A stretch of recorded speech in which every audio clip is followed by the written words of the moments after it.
എല്ലാ നല്ലവരായ സജ്ജനങ്ങൾക്കും മറ്റൊരു വീഡിയോയിലേക്ക് ഹാർദവമായ സ്വാഗതം. ഇന്നത്തെ വീഡിയോയിൽ നമ്മൾ സംസാരിക്കാൻ പോകുന്നത് കുട്ടികൾക്കെല്ലാം പറഞ്ഞു കൊടുക്കാൻ പറ്റിയ മഹാഭാരതത്തിലെ ഒരു കഥാസന്ദർഭമാണ്. അതായത് ശല്യർ എങ്ങനെ കർണൻ്റെ തേരാളി ആയി എന്നുള്ളത്.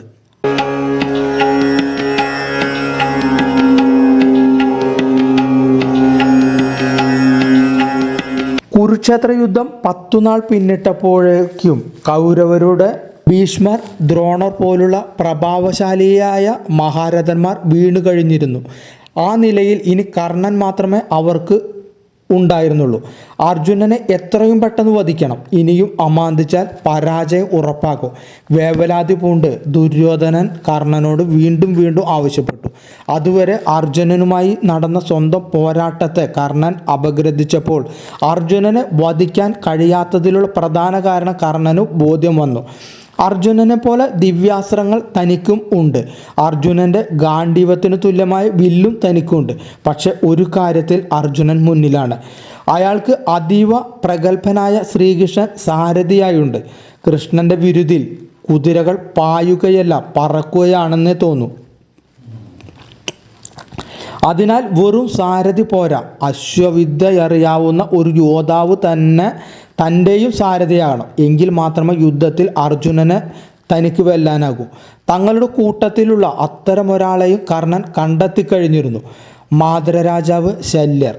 അടുത്ത ദിവസം മുതൽ യുദ്ധവീരൻ കൂടിയായ ശല്യർ തൻ്റെ തേരാളിയാകണം കർണൻ ദുര്യോധനനോട് ആവശ്യപ്പെട്ടു. പക്ഷെ ദുര്യോധന ശല്യരോട് ഈ ആവശ്യം അറിയിച്ചപ്പോൾ ഒരു പൊട്ടിത്തെറിയാണ് മാദ്രരാജാവിൻ്റെ ഭാഗത്തു നിന്നുണ്ടായത്. സൂതപുത്രനായ കർണനെ ക്ഷത്രിയജാതനും രാജാവും വീരയോദ്ധാവുമായ താൻ തേരാളിയാകണമെന്നോ? അസംഭവ്യം. ശല്യരെവിടെ കിടക്കുന്നു? കർണൻ എവിടെ കിടക്കുന്നു? തന്നെ അപമാനിക്കാൻ വേണ്ടിയാണ് ഇപ്രകാരം പുലമ്പുന്നത്. ഇവിടെ നിന്നങ്ങോട്ട് താൻ യുദ്ധം ചെയ്യാനേയില്ല. മതിയായി. സുഹൃത് രാജാക്കന്മാരെയും കൂട്ടി ഇപ്പോൾ തന്നെ മടങ്ങുന്നു. കുപിതരായ ശല്യരെ ദുര്യോധനൻ സാന്ത്വനപ്പെടുത്തുന്നു. പണ്ട് മാർക്കണ്ഡേയ മഹർഷി തൻ്റെ പിതാവ് ധൃതരാഷ്ട്രരോട് പറഞ്ഞ ഒരു കഥ കേൾക്കണമെന്നും അത് കേട്ട ശേഷം ഉചിതമായ തീരുമാനമെടുക്കണമെന്നും അഭ്യർത്ഥിക്കുന്നു. അങ്ങനെ ദുര്യോധനൻ വൈഭവത്തോടെ ശല്യരോട് ആ കഥ അവതരിപ്പിക്കുകയാണ്. പണ്ട് താരകാസുരൻ്റെ 3 മക്കൾ ബ്രഹ്മദേവനെ പ്രീതിപ്പെടുത്തി വരം സമ്പാദിക്കുന്നു. എല്ലാവിധ സുഖസൗകര്യങ്ങളും പ്രദാനം ചെയ്യുന്ന ആകാശത്തിലൂടെ സഞ്ചരിക്കുന്ന ഇന്ദ്രനെ നശിപ്പിക്കാനാവാത്ത 3 നഗരങ്ങൾ, അവിടെ മൃതപ്പായരെ ജീവിപ്പിക്കുന്ന ഒരു തടാകം, വരപ്രാപ്തിയോടെ സ്വർഗത്തോളം സുഖസമൃദ്ധമായ ലോകത്തിനു ഉടമകളായി അസുരന്മാർ. എല്ലാ അസുരന്മാരും ആ നഗരങ്ങളിൽ വസിക്കാനെത്തി. വിശുദ്ധ തടാകമുള്ളതിനാൽ അവർക്ക് മരണഭയവുമില്ല. അമരന്മാരായി കഴിഞ്ഞ അസുരന്മാർ ദേവലോകത്തും മർത്യലോകത്തും അക്രമം അഴിച്ചുവിട്ടു. ഇന്ദ്രൻ പലതവണ വജ്രായുധം പ്രയോഗിച്ചെങ്കിലും വരപ്രഭാവത്തിൽ അസുരന്മാർക്ക് ഒന്നും സംഭവിച്ചില്ല. അങ്ങനെ ഇന്ദ്രാദി ദേവകൾ ബ്രഹ്മദേവനെ തന്നെ ശരണം പ്രാപിച്ചു. പ്രപഞ്ചത്തിൽ മഹാദേവനായ ശിവശങ്കരൻ മാത്രമേ ആ അസുരന്മാരെയും അവരുടെ ദിവ്യലോകത്തെയും നശിപ്പിക്കാൻ കെൽപ്പുള്ളൂവെന്ന് ബ്രഹ്മാവ് അവരെ അറിയിച്ചു. അതുപ്രകാരം ഇന്ദ്രനും പരിവാരങ്ങളും ശിവനെ ദർശിച്ചു. മഹാദേവൻ പറഞ്ഞു, ഞാൻ യുദ്ധം ചെയ്ത് അസുരന്മാരെയും അവരുടെ നഗരത്തെയും ഒതുക്കാം.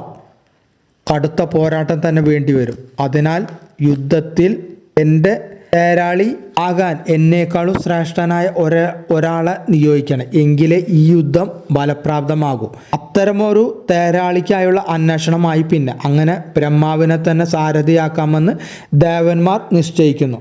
സൃഷ്ടിയുടെ ദേവൻ സന്തോഷത്തോടെ ആ പദം ഏൽക്കുന്നു. ബ്രഹ്മാവിൻ്റെ സാരഥ്യത്തിൽ മഹാദേവൻ ആ അസുരജാതികളെ നിഗ്രഹിക്കുന്നു.